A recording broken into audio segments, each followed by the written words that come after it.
देखिए झा साहब ने भावनात्मक आवेग में जाकर बहुत डकैत बोला। मान्यवर 10 उन्मूलन 1980 के दशक में हुआ था। डकैत की बात छोड़िए, मगर भारत की राजनीति में सबसे बड़ा बकैत है तो आम आदमी पार्टी है। बताइए, अभी तो इन्होंने बकैती ये की, इन्होंने कहा भ्रष्टाचार से कोई लेना देना नहीं। छत्तीसगढ़ में जाके कहा कि साहब भूपेश बघेल से बड़ा भ्रष्टाचारी कोई नहीं है, कांग्रेस के साथ रहना है। अच्छा सुनिए, और कांग्रेस ये कहती है कि जो शराब घोटाला है उसमें आम आदमी पार्टी ने भ्रष्टाचार किया, मगर दोनों साथ है। अब बकैती क्या होती है मैं बताता हूं। बकैती ये होती है कि शरद पवार जी के पास इतना आउटसाइडर है, लालू प्रसाद जी के खिलाफ जितना पैसा है, मुलायम सिंह जी के पास इतना पैसा है, और अब जाके दंडवत हो जाते हैं। बकैती ये होती है कि पहले आरोप लगाते हैं कांग्रेस के नेता कपिल सिब्बल और मनीष तिवारी से लेके भाजपा के नेता स्वर्गीय अरुण जेटली जी और नितिन गडकरी जी के, फिर जाके अदालत में माफी मांग लेते हैं कि नहीं हमारे पास कोई सबूत नहीं थे, हमने ऐसे ही बोल दिया था। इसलिए मैं कह रहा हूं जनाब, डकैती भूल जाइए। बकैती आपकी जनता बहुत अच्छी तरीके से देख रही है और उसे समझ में आ रहा। मैं एक टेक्निकल बात कह देता हूं।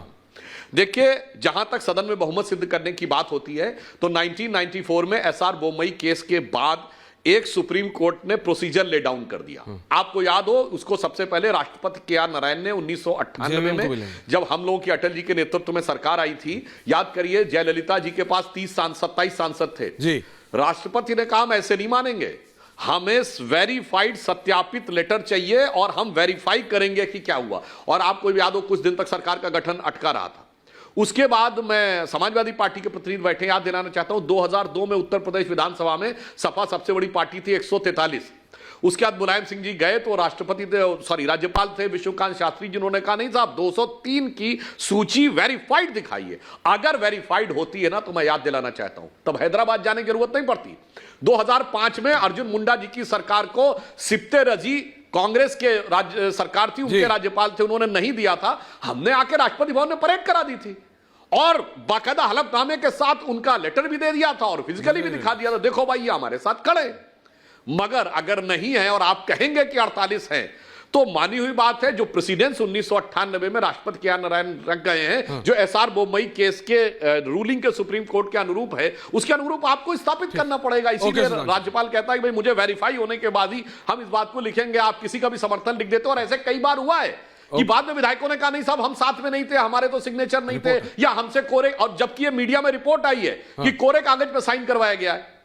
तो अब ये भी नहीं पता है कि सिग्नेचर करने वाले को ये नहीं पता कि तहरीर क्या है जिस पे लिखा है, यानी उसमें विषय वस्तु क्या है जिस पर साइन किया गया है। बिल्कुल सुधांशु जी, मैं आ रहा हूं। पंकज जी के कुछ सवाल है, पंकज जी के कुछ सवाल है, मैं सबके सवाल है। मोहन कर्माकर जी जेएमएम के प्रवक्ता है। संजीव जी आ रहा हूं, लेकिन मैं अपने साथी लोमस के पास जा रहा हूं जो इस समय लाइव हैं एयरपोर्ट पे। कितने विधायक जा रहे हैं हैदराबाद, कितने विधायक जा रहे हैं? और फिर मैं जरा मोहन जी से पूछूंगा कितने लोमस, मृदुल ओवर टू यू, बोलिए। ओवर जो विधायक के साथ बोलो लोमस, बोलो।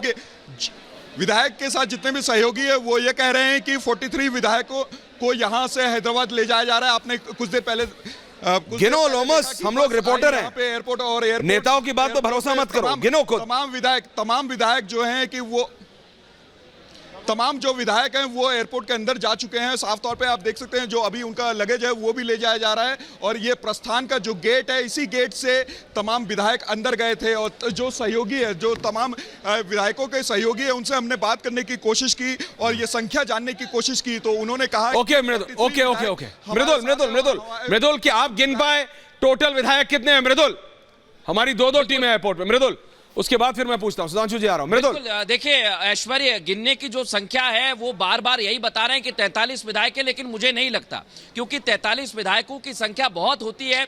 लगभग 10 मिनट लगे होंगे बस से यहां से उतरने में, लगभग 100 कदम की दूरी होगी और तमाम विधायक आए यहां पर सिक्योरिटी के तहत। मैं आपको तस्वीर भी दिखाने की कोशिश करूंगा कि 43 संख्या नहीं लग रही है। मैं अभी फिर से ये दावा करना चाहता हूं, क्योंकि एकाएक विधायक बस से उतरे और उसमें भी पूरी फुल नहीं थी, कुछ महिला विधायक भी थी, कुछ पुरुष विधायक भी थे और यहां पर गए हैं। लेकिन सबसे बड़ा एक और अहम सवाल है ऐश्वर्य कि ये जाएंगे कहां, क्योंकि अभी तक यहां झारखंड से जो फ्लाइट उड़ी है क्लियरेंस नहीं मिला है, ना हैदराबाद का क्लियरेंस मिला है, ना दिल्ली का क्लियरेंस मिला है। अगर और कहीं भी जाना चाहते हैं साउथ के राज्यों में तो वहां का क्लियरेंस नहीं मिला, बिल्कुल मृदुल भी शामिल है। बिल्कुल मृदुल, वापस आऊंगा जैसे आपके पास कोई और ब्रेकिंग न्यूज आ रही है। सुधांशु जी, जेएमएम के प्रवक्ता मोहन कर्माकर जी, पंकज शर्मा जी और राम कृपाल जी, रत्नाकर जी, मोहन सिंह काका आ रहा हूं। मोहन कर्माकर जी, आपके विधायक बोल रहे हैं 43 है, वहीं पे आप ही के नेता को ऑफ कैमरा उन्होंने बोला भैया देखो हमें पता है 43 नहीं है 35-38 हैं, जितने भी हैं हम लेके जा रहे हैं, नहीं तो सरकार गिर जाएगी। मोहन कर्माकर जी, हो क्या रहा है? आपको क्या लग रहा है, बीजेपी सरकार बना लेगी क्या? जहां तक मेरी बात को बोलने देते रहिए, आप बोलने दीजिए, हमारी बात को सुनिए।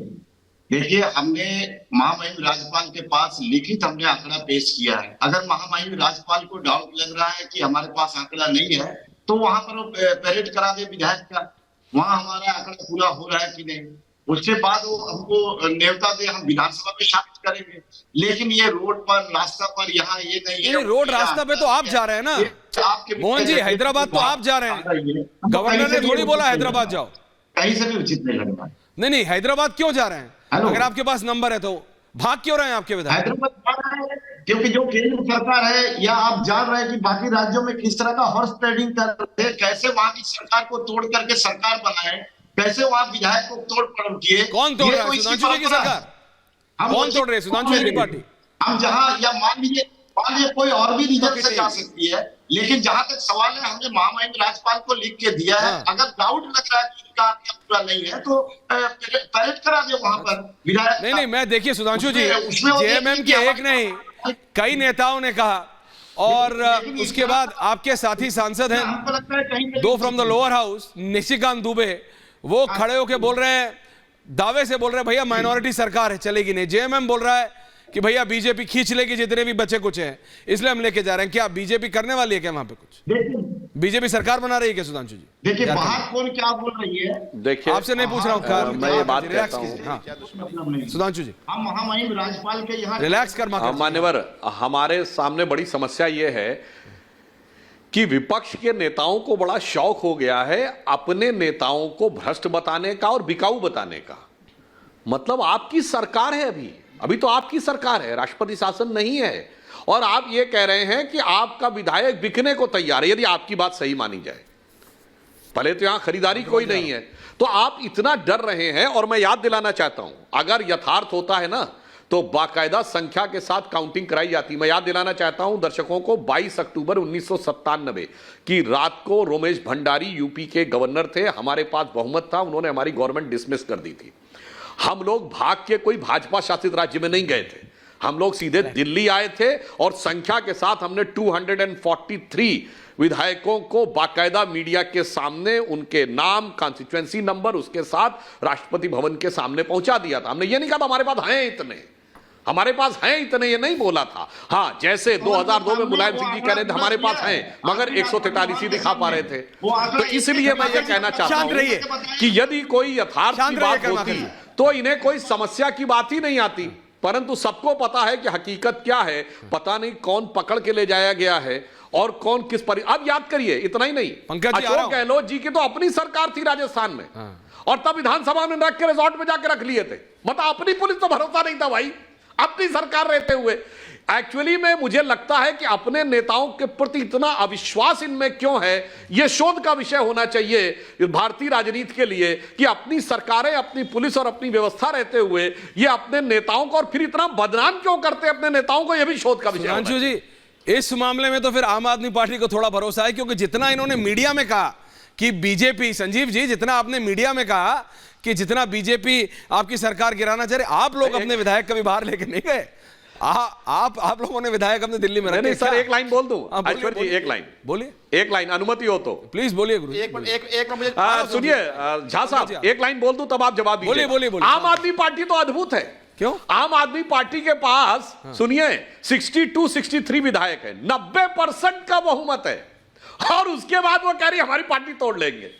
ऐसा तो आपने पूरी दुनिया में उदाहरण नहीं देखा होगा कि 90% मेजॉरिटी जिसके पास हो और वो अपने विधायकों को हलफनामा भरवाए और कहे हमारे विधायक टूटने वाले हैं और हमारे विधायक बिकाऊ हैं जो भ्रष्टाचार के विरुद्ध कस्में खा के आए थे। इसीलिए मैं कह रहा हूं इस समय भारत की राजनीति बड़ी विचित्रताओं की प्रयोग धर्मी राजनीति होगी।